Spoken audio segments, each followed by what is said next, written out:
บังอุ้ยจะมันเชื่อเดินดีคักพี่น้องเอ้ยเชื่อเดินดีคักมึงเนี่ยบ่ได้ข้นมือนึงก็สิมาข้นมันเลยจ้ะพี่น้องเชื่อมันจะงูขาว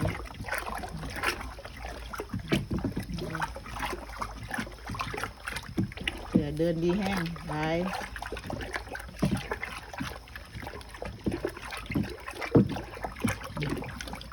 ข้นเห็นมันอันนี้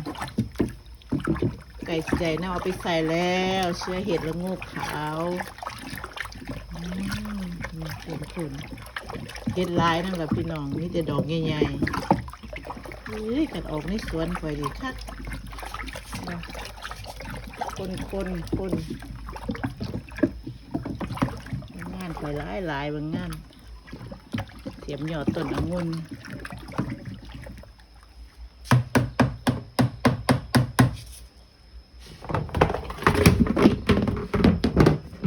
ปิดไว้